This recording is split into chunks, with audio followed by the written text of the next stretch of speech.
श्री ब्रह्मा जी का द्वारिकापुरी में जाना और भगवान को उनके स्वधाम गमन के लिए प्रार्थना करना। श्री ब्रह्मा जी ने भगवान से कहा, हे अच्युत, हे परमपिता परमेश्वर, हे जगत के आधार, आप सबके हृदय के साक्षी हैं, सबके हृदयों के भावों को आप जानते हैं। आप इस पृथ्वी पर जिस उद्देश्य से आए थे वो अब पूरा हो चुका है। अब आपको अपने स्वधाम जाना चाहिए। भगवान ने कहा, ब्रह्मा जी, आपकी बात अक्षरशः सत्य है, परंतु मेरे ही कुल के, मेरी ही संतान इस पृथ्वी के लिए भार स्वरूप है। इनको बिना ठिकाने लगाए अगर मैं इस पृथ्वी से अपनी माया को समेट लिया तो ये मेरे पुत्र पौत्रादि ही संसारियों के लिए काल बन जाएंगे।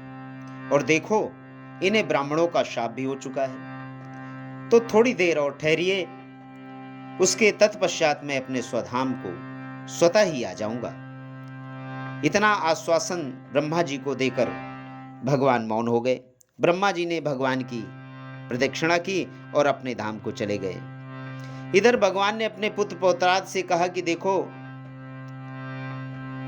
अब हमें प्रभास क्षेत्र में जाकर पितरों को तर्पण करना चाहिए, हमें वहां पर यज्ञ ज्ञात करने चाहिए, क्योंकि ऐसा करने से जीवों को शांति प्राप्त होती है।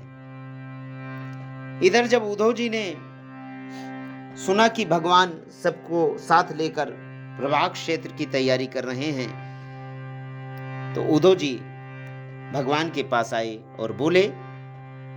उद्धव जी ने कहा, भगवान,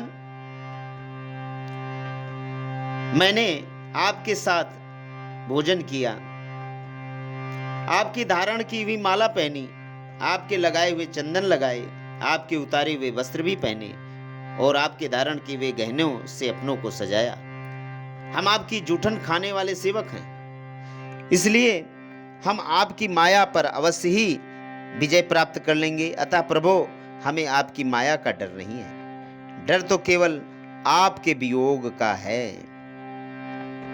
भगवान, हम जानते हैं कि माया को पार कर लेना बहुत ही कठिन है। बड़े बड़े ऋषि मुनि दिगंबर रहकर भी आजीवन तपस्या करते हुए भी माया को पार न कर पाए।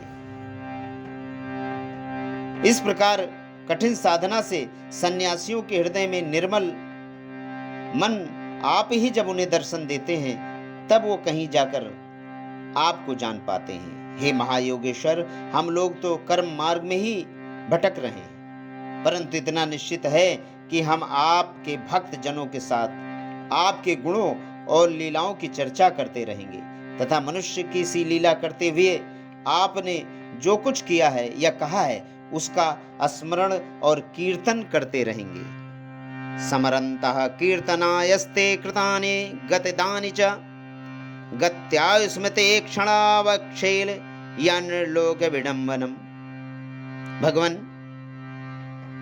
आपकी मुस्कान, आपकी चाल ढाल, चितवन, हास परिहास, उसी में हम तल्लीन रहकर इस दुस्तर माया से पार हो जाएंगे।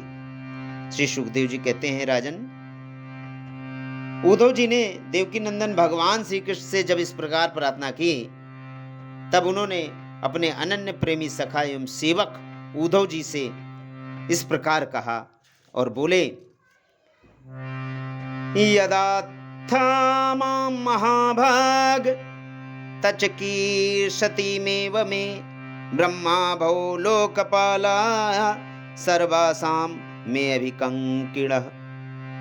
हे महाभागवान उद्धव, तुमने मुझसे जो कुछ कहा मैं वही करना चाहता हूं। ब्रह्मा, शंकर और इंद्रियादि लोकपाल भी अब यही चाहते हैं कि मैं उनके लोक से होकर अपने धाम जाऊं। पृथ्वी पर देवताओं का जितना काम करना था उसे मैं पूरा कर चुका हूं। इसी काम के लिए ब्रह्मा जी की प्रार्थना से मैं बलराम जी के साथ अवतीर्ण हुआ था। अब यह यदुवंश जो ब्राह्मणों के शाप से भस्म हो चुका है, पारस्परिक फूट और युद्ध से नष्ट हो जाएगा। आज के 7वें दिन समुद्र इस पुरी को डुबो देगा। प्यारे उद्धव, जिस क्षण मैं मर्तलोक का परित्याग कर दूंगा, उसी क्षण इसके सारे मंगल नष्ट हो जाएंगे। थोड़े ही दिनों में पृथ्वी पर कलयुग का बोलबाला हो जाएगा। जब मैं इस पृथ्वी का त्याग कर दूं, तब हे उद्धव, तब तुम इस पृथ्वी पर मत रहना, क्योंकि मेरे जाने के बाद अधिकांश लोगों की रुचि अधर्म में होगी। अब तुम अपने आत्मीय स्वजन और बंधु बांधवों का स्नेह बंधन छोड़ दो और अनन्य प्रेम से मुझ में अपना मन लगाकर समदृष्टि से पृथ्वी में स्वच्छंद विचरण करो। इस जगत में जो कुछ भी मन से सोचा जाता है, वाणी से कहा जाता है, नेत्रों से देखा जाता है और श्रवण आदि इंद्रियों से अनुभव किया जाता है, वह सब नाशवान है, सपने की तरह मन का विलास है। इसलिए माया मात्र है, मिथ्या है, ऐसा समझ लो।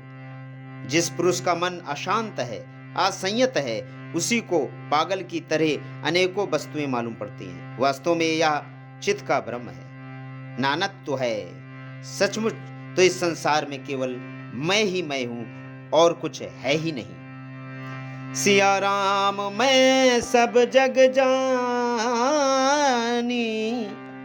करहु प्रणाम जोर जुग पानी। करहु प्रणाम जोर जुग पानी।